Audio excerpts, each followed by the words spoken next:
are you? I hope you're doing well. I hope you're feeling good. So without wasting time and rambling too much, today I'm going to get straight into the part 2 of the video that I promised, being the benefits that came with me volunteering on a personal and professional level. That is what I would like us to discuss today. So let us look at the personal benefits that I got. I mentioned the struggles that I was going through, like where I felt like I was stuck and I had no direction, no structure, and a sense of direction and sense of purpose was lost. And upon me volunteering, I then rebuilt my sense of purpose. I now have a direction, even if things don't go or work according to how I want, but at least now I have a little bit of an idea of the things that I want to do. I want to move like this, I want to achieve that, I want to achieve that. And because we only plan and God decides, like I'm saying, sometimes even this plan or direction still doesn't work out as planned, but we still hope for the best and we still push. But I wake up having that sense of purpose. I wake up knowing what to do with my life, and it just feels good to wake up and have a purpose and look forward to doing something.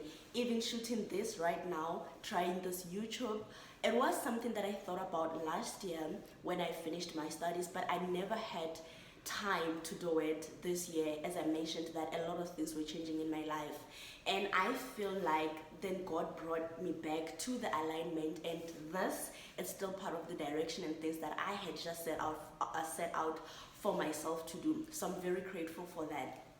So I no longer feel like my life is going by. I no longer feel like I'm in a deep dark hole where anxiety and depression is just consuming me, where I'm spending most of my days sitting in bed scrolling through social media, if not that, just watching a lot of movies, with my mind racing and overthinking. I am so grateful that I wake up now, I bath and I go to work, and when I get there I know that I have duties to carry. I even have a job description and I know exactly what to do. So it feels better because even my confidence is just on the sky. Honestly, it skyrocketed when I arrived here, and I trust myself more, but most importantly I trust God more. So definitely I feel better. I don't think if I wasn't volunteering I would be doing this right now. This is proof enough that my confidence is elevated, my self-esteem, I feel good about myself, but also I feel good about life again. I feel alive again. So let's pass to the second point, which is skills development and experience. Okay, upon me arriving here, there was so much that I did not know about myself that now I do know. I've gotten a lot of feedback with my quality manager telling me, I think you can improve this, I think you can improve that. And I have taken that into consideration, and I can tell that I've grown a lot since I've arrived here. Things like collaboration and teamwork, I think I really have improved in that, because I remember there was a time that they switched me to the admin position, because I'm here on an chemistry intern, but they switched me to the admin position, and I had to collaborate a lot with our manufacturing leads, and sometimes it was hard because, like I'm saying, it was something that I didn't know. I didn't know how to navigate. I thought, okay, my job bracket is this one. When I'm done with this one, my job is done. But because of poor collaboration and teamwork, even communication, then I messed up so many things. So many orders were messed up, and it wasn't something that I was proud of. So it's something that I had to go back to the drawing board to say, baby girl, you have to improve. Even the communication, when I had made changes on an invoice or an order sheet last minute, I didn't have that thing of going back to the manufacturing leads and communicating those changes, and they still continued with the initial order that they received, and they made a lot of mistakes where we made a lot of mistakes. And upon improving those things like communication skills, like collaboration and just understanding teamwork, then I got that job became a little bit easy, because then there was an easy workflow. Even things like the emotional intelligence, it has improved a lot. That one is the biggest one for me, because in university I used to react to everything and anything. I remember a dress, somebody would say something and I would immediately snap. But now I am so grounded. Okay, I can tell a statement that is said out of sarcasm, I see it, I feel it, I can see you, but I keep it moving.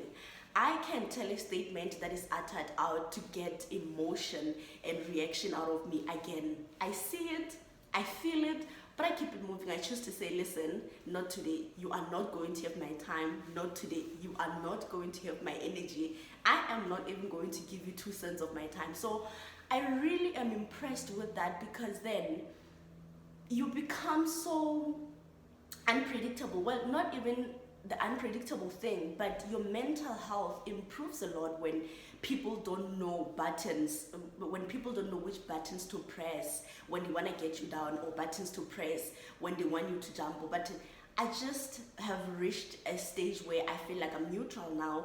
You never really know the reaction that you're going to get, and that I'm so grateful for that, because I do feel like you need that a lot, especially out here navigating this life even after university. I feel like that I'm so grateful for that. Like, I feel like I'm a completely different person. I feel new, man. I can actually see the difference between the girl that I was before a volunteering opportunity and before arriving here, and I can see the type of person that I am now, and I'm like, wait a minute. What happened? What happened? I can see a lot of improvement, a lot of changes, and I'm grateful to God for that. But also, let's go to the third point. The third point being stronger resumes and interviews. Okay, so the volunteering experience is regarded as equivalent to the paid work experience. Well, when you look at them, there isn't much difference between the two. Well, of course, the only difference that stands out is the other one is paid and the other one is not. This is not paid, right? But if you are somebody who is willing to learn and your mindset is at the right place and at the right place, then you would know, and you can be able to tell that actually I'm still learning as much, and this still plays or is still regarded as the professional experience. So let me elaborate on that point when I say when your mind is in the right place, right? So I feel like I had this 10% of attitude when I got to this place. There were things that I was like, yeah, but I can't do that because I'm not getting paid. Yeah, but I can't. And then one minute I said, but hold on a bit. When you took or made that decision to say you are going for a volunteering job, you knew what you were getting yourself into. And so it's not going to help with anything to bring that attitude in workspace. How are you going to learn with that attitude? Yeah, I'm not getting paid, I'm not doing this. Yeah, I'm not getting paid, I'm not doing this. I'll give you an example. Like the admin job, when I was thrown into the admin, I felt like, oh my God, but why am I doing that? Why are you not economizing using me? Why are you throwing me into that and not actually looking for a person to fill that position? But then I changed my mindset. I said, okay, let me open up to it a little bit more. And I did. And I did learn a lot, you know. I'm from a chemistry background. I'm a chemistry intern. I'm doing chemistry related things. But doing that admin exposed me to so much of accounting. I know how to operate Sage now. I know how to communicate to clients better. Just even improving those personal skills, okay? And I'm grateful for that. However, this is now where I feel like just because you are volunteering, this is the mistake that you don't have to do. You don't have to tolerate everything because you are volunteering and you feel like, no, I said I want to learn. I said I'm here to learn. So upon doing that admin, after learning, I did learn, like I'm saying, but then there came a point where I could tell that I'm getting frustrated.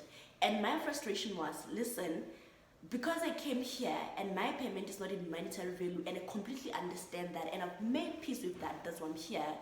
Can I then get my payment in the experience that I want to add on my qualification? I have a degree in analytical chemistry, and so at this point I feel like it does not serve me for me to be doing the admin. It doesn't serve the purpose. There were things that I had written down, the goals to say, at the end of this timeline, I want to have worked on my portfolio, I want to have worked on my CV and stuff like that. So with me doing the admin all day long, every day, I don't get time to do that. And so I was getting frustrated, and I did raise out my concerns, and they had me, luckily, and I was moved. I am now doing the testings, and I'm very happy at that. So simply because you are volunteering, like I'm saying, you don't have to get to a point where you feel like you have to tolerate everything. No, you don't have to. You are still human, you still have feelings even when you're here with the circumstances that you're here with. So I think you're still allowed to voice that out. Okay, let's go to, but just open your mind to learning. Just open your mind, just have your mind in the right space, and also stop comparing yourself to other people. Understand the season that you're at, and understand that you cannot move like other people. Okay, I have my co-workers, they are getting paid, they are sorted, they are nice, but I cannot move like them because I am not in the same boat as them. This is why I'm sitting here an hour earlier, so that I can be able to do this, because it's still part of the plans and the goals that I wrote down. Okay, and so even with this, right, there are so many comments that I made. Yeah, she's getting there at 7 o'clock, she's not even getting paid. And I'm like, wait a minute, child. Self-development has nothing to do with payment. I'm obsessed with self-development. I'm obsessed with the type of person or the type of woman that I want to be every day. And for me to achieve that, for me to be that type of person, I know and understand that I have to put in work. So, you know, but you don't have to come with that energy. But no. You don't have to explain anything. This is what I'm saying. I feel like my emotional intelligence is just on another level, whereby I'm saying, listen, that one I'm not entertaining. This one I'm not giving my energy. This one I'm not giving my time. And you can tell, man, like, I've grown so much, and I'm very happy for that. Okay, let's go to the other point. The other point is going to be the networks and better networking and references. There were so many things that I wanted to do before arriving here that needed references, that needed contacts, and I didn't know who to use because I knew no one at that point. There was no one in my corner. But right now, I'm able to fill up those documents with ease, because I easily go to my college manager and say, hi, can I please use your email here? Hi, can I please use your contact here? And even on form later, I just easily go to her and say, hi, can I kindly please use your email here? I'm trying to do this and that. And they're just saying yes. And that helps, you know, the references, like I said, but also the contacts. I mean, me waking up every day coming to work, I meet people in a taxi, you have a conversation with someone, and you find out, hey, we actually align with regards to this. You exchange numbers, you talk about it a little bit more, you get information on it a little bit more, and that's progress. Okay, even my co-workers, there's certain information that we share that you feel like, oh my god, I wouldn't have known this if I was just sitting at home and not coming here. So you really do have a better networking and better contact, as well as references, right? I don't want to make this video long. As you can see, I've improved a lot personally and professionally. And like I said, I would suggest this to anyone who honestly is feeling or is struggling with those things that I've mentioned prior to this video that I struggled with as well, like sense of isolation, shame, whereby you're feeling like a failure and all of these things. Honestly speaking, I believe in small steps. I always write it on my status to say, don't underestimate the power of small steps.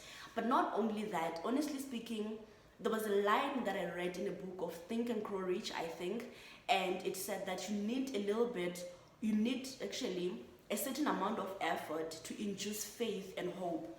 You are not going to have faith and you are not going to be hopeful if you're not doing anything with your life. It's so difficult to even maintain it if you have. This is why on the first video I said, sometimes when you get those thousands and thousands of rejections, then a little bit of burning hope that you had left dies out. When you don't put effort, it's hard to remain faithful in God. It's hard to remain hopeful. So you need a certain amount of effort, like I'm saying, to induce your faith and hope. Okay,